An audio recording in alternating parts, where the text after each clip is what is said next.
అనాయాసేన మరణం వినా దైన్యేన జీవనం అని ఆర్యోక్తి.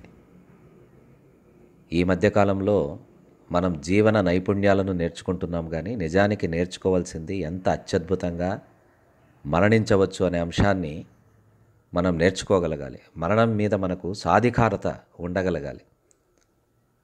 దైన్యం లేకుండా జీవించగలగాలి, ఆయాసం లేకుండా మరణించగలగాలి.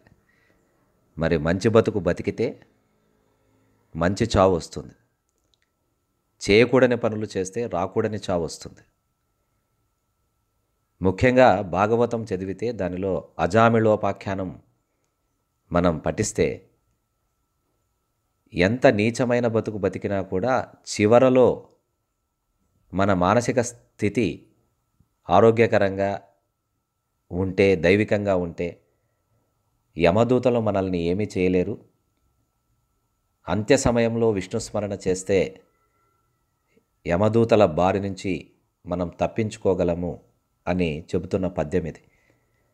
సమవర్తి అయిన యమధర్మరాజు తన దూతలకు కొన్ని సూచనలు చేస్తూ ఎవరిని పట్టి తేవాలి, ఎవరిని పట్టి తేకూడదు, ఎవరి వద్దకు వెళ్ళకూడదు అని హెచ్చరిక రూపంలో చెప్తున్న పద్యం ఇది.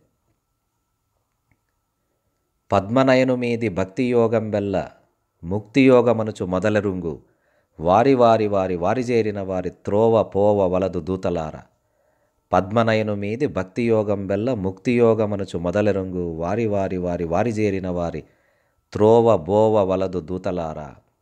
ఎవరైతే విష్ణుస్మరణ చేస్తారో అటువంటి వారిని, వారితో ఉన్నవారిని, వారి వారిని, వారి వారి వారితో ఉన్నవారిని వారి వద్దకు దయచేసి వెళ్ళొద్దండి దూతలారా అని యముడు హెచ్చరిస్తున్నాడు.